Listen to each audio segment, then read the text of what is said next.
Hello, good day, my glorious families. I welcome you all to today's chapter of the day. Today's chapter is in the book of Job, chapter 5. We started this series 5 days ago, and I'm very sure a lot of you have been following, even though I've not been seeing much of your comments, but I hope you are enjoying this. And I would also like us to be very, very practical about this book. Let's relate whatever that is happening there into today's lifestyle, what is going on in the world right now, or the people around you. A lot happened in the book of Job that if you can pay a closer look and pay more attention, you will have a lot to learn, either for yourself or even for the future, or even to teach your own children. So let's read chapter 5 today, and please do not forget to pen down your own opinion. Call out. Remember that when everything happened to Job, we all know the story of Job, that he had a lot of tribulations. He lost his possessions. He lost all his children. He was left with only his wife and himself, and even the devil inflicted him with all sorts of sicknesses, boils and measles and everything on him. So he wasn't fine. And then his friends, his three friends, came to pay him a visit, and they could not even say a word for 7 days because they saw how sorrowful he was, and there was no word for him, no word to console him. But one of these friends finally speaks up, okay? And then after he said what he said, I was amazed. So I don't know if you're going to be like surprised. He started talking from chapter 4, which we read yesterday. So let's see what chapter 5 is all about. The first friend out of the three had spoken, and his name is Eliphaz. So in chapter 5, he continues to speak. You can read about chapter 4, which we did yesterday, even though the video dropped very late and came in like midnight of the day 5. So he continues speaking, and let's see what he says. I am not pleased with his speech, but I don't know your own opinion. Call out. Will anyone answer you? Eliphaz continues. Which of the holy ones will you turn to? For hunger kills a fool, and jealousy slays the gullible. I have seen a fool taking root, but I immediately pronounced a curse on his home. His children are far from safety. They are crushed at the city gate, with no one to rescue them. The hungry consume his harvest, even taking it out to the thorns. The thirsty pants for his children's wealth, for distress does not grow out of the soil, and trouble does not sprout from the ground. But humans are born for trouble, for surely as sparks fly upward. However, if I were you, I would appeal to God. However, if I were you, I will appeal to God. I love this part. Chapter 5, verse 8 is beginning to interest me, because everything he has been saying is more like he has been blaming Job. Like Job is seeing himself as a righteous person. Job is this, Job is that. Job should stop getting angry. Who will not get angry? So to me, in chapter 4, he wasn't fair with his speech, and that could even tear Job apart the more. So let's keep reading. I love this verse 8. What he said is verse 8. However, if I were you, I would appeal to God, which is what Job was supposed to do. Appeal to God and then rebuked the devil. He does great and unsearchable things, that is God, wonders without number. He gives rain to the earth. So I love this part where Eliphaz is talking about.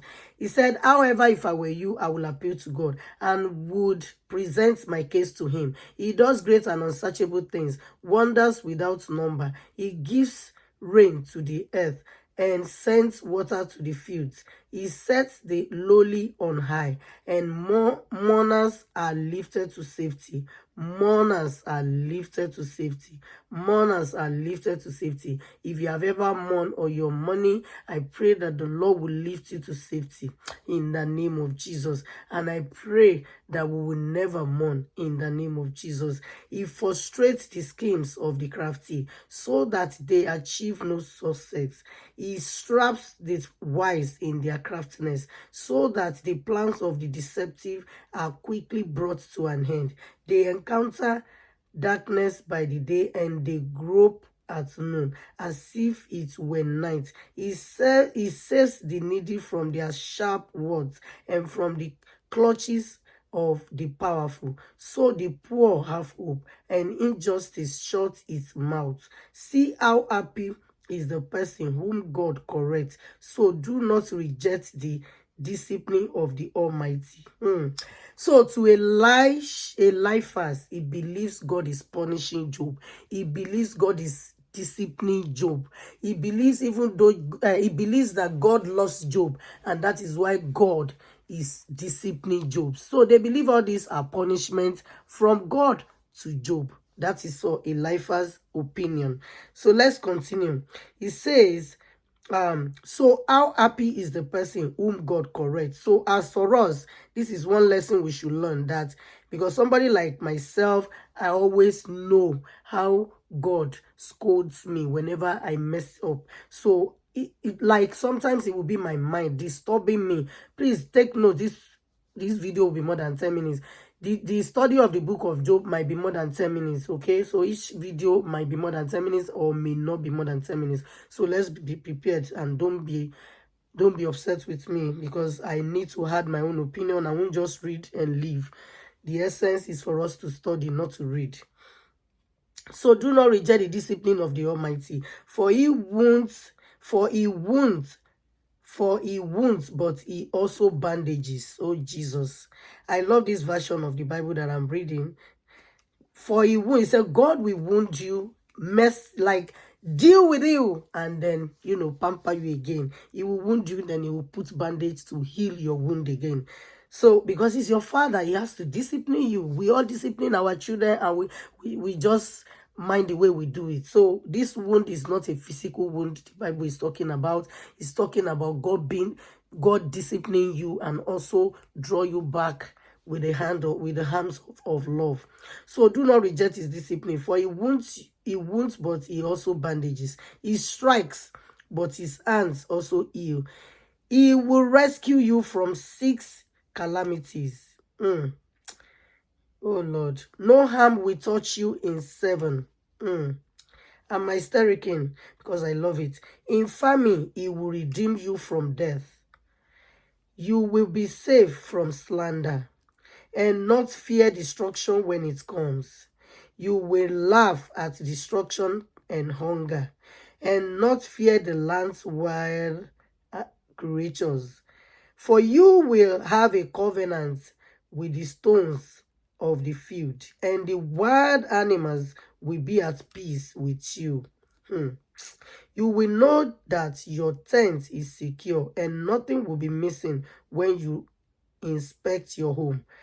You will also know that your offspring will be many, and your descendants like the grass of the earth. You will approach the grave in full vigor, and as a stack of sheaves as is gathered in its season. We have investigated this, and it is true.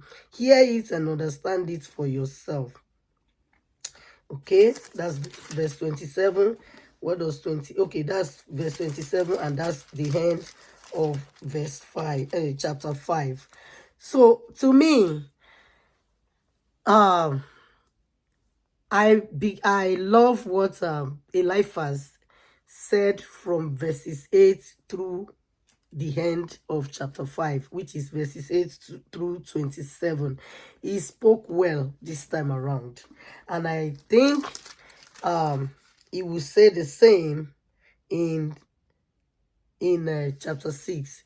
But guess what? In chapter 6, Job replied Eliphaz. So let's see how this goes. I hope you join me in chapter 6. I say God bless you and thank you for hanging out with me. Fortunately for us, this video is not longer than 10 minutes. I love you all and I'll see you again in the next video. Please and please drop your comments. Thank you.